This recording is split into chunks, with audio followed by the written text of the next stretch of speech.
Hello Rosies and welcome to our video. Today, we are going to talk about the basics of sunscreen. First, we'll start by diving into the importance of sunscreen. Ever wonder why it's a must-have? We'll break it down. Then, we'll explore the details about UVA versus UVB light and how they affect our skin. Confused about SPF? We've got you covered. Plus, we'll weigh the pros and cons of physical versus chemical sunscreens. Stay tuned for some handy application tips too. Why do we need to wear sunscreen?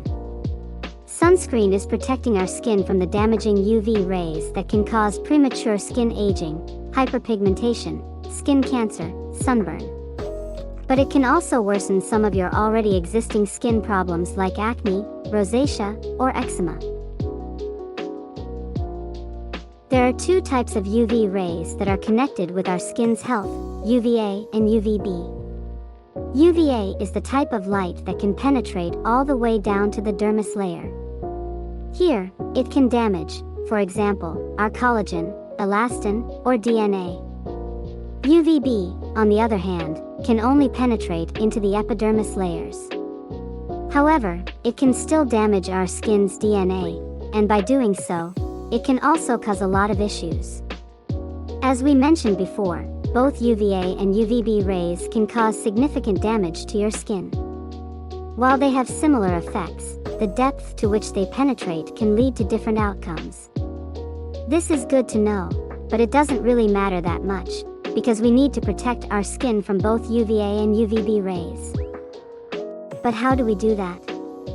The SPF factor indicates how well a sunscreen protects our skin from UVB rays. It's worth noting that it only covers UVB rays, not UVA. There's a common misconception that SPF protects against both UVA and UVB rays.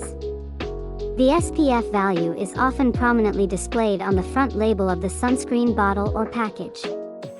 Common SPF values range from 15 to 100 or even higher, with SPF 30 and SPF 50 being among the most popular choices. The general recommendation for everyone is to choose at least SPF 30. However, SPF 50 or higher has many advantages. For example, people tend to apply less amount of product than needed, so a higher SPF can compensate for this tendency. But how can we protect our skin from UVA rays? When it comes to protecting our skin, there isn't a universal standard like the SPF factor. It varies from country to country. For instance, in the US, they use the term broad spectrum. If a sunscreen is labeled broad spectrum, it means it can protect your skin from both UVA and UVB rays. In Europe, they typically use the label UVA to indicate protection against UVA rays. Meanwhile, in Asia, the PA rating system is prevalent, where PA+ signifies the lowest UVA protection, and PA+++ indicates the highest. There are two types of sunscreen, mineral and chemical. We also have hybrid sunscreens, which are a combination of both, but we'll discuss those later. First, let's talk about mineral sunscreens. They're also known as inorganic or physical sunscreens, and contain ingredients such as zinc oxide and titanium dioxide. Next up, we have chemical sunscreens, also referred to as organic. Unlike mineral sunscreens, chemical sunscreens feature a variety of different ingredients, like avobenzone, octinoxate, octocrylene, and oxybenzone, just to name a few. And as we mentioned earlier, there are also hybrid sunscreens. These contain a blend of both mineral and chemical sunscreen ingredients. Before we dive into the pros and cons of each type of sunscreen, let's debunk a long-standing myth. The image you see is from the chemist Michelle Wang, who is also sick of this myth. Many people, including some professionals, believe that chemical sunscreens work by absorbing UV rays, while mineral sunscreens work by reflecting and scattering UV rays. However, in reality, mineral sunscreens also absorb UV radiation. They reflect and scatter only about 5 to 10% of the UV rays. These days, Figuring out whether mineral or chemical sunscreens is better for you can be quite a challenge. It all comes down to individual products. In the past, mineral sunscreens were often favored for sensitive skin because chemical sunscreens contained harsh filters. But with today's advancements in technology, it's really about finding the right product. There's actually one issue with mineral sunscreens, and that's the white cast they can leave behind. This can be a significant disadvantage, especially for those with darker skin tones. However, it's important to note that once again, it all depends on the specific product. Some sunscreens have a stronger white cast than others, but we can work to minimize it. Later in the video, we'll show you how. Now let's jump into the most exciting part of the video, how to actually apply your sunscreen. Sunscreen should always be the last step of your skincare routine.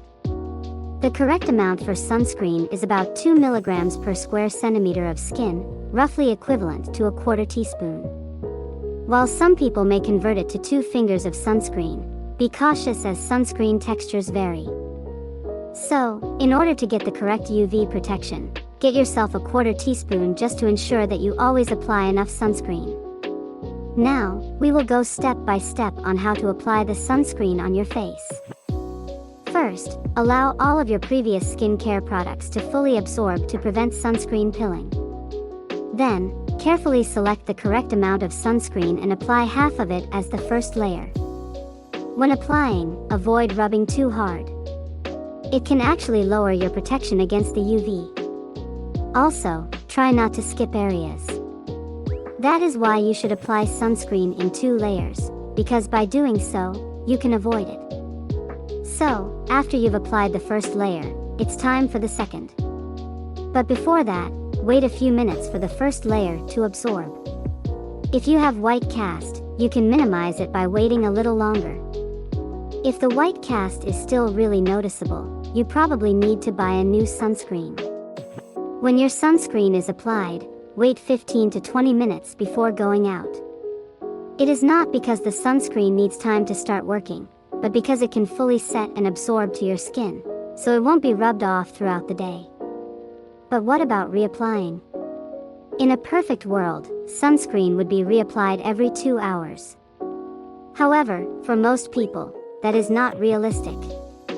Reapplying sunscreen is a complicated topic full of compromises that we can discuss in another video. Until that time comes, we would love hearing your thoughts in the comments section. If you found this video helpful, you can also subscribe to our channel or like this video. That's all for today and see you next time.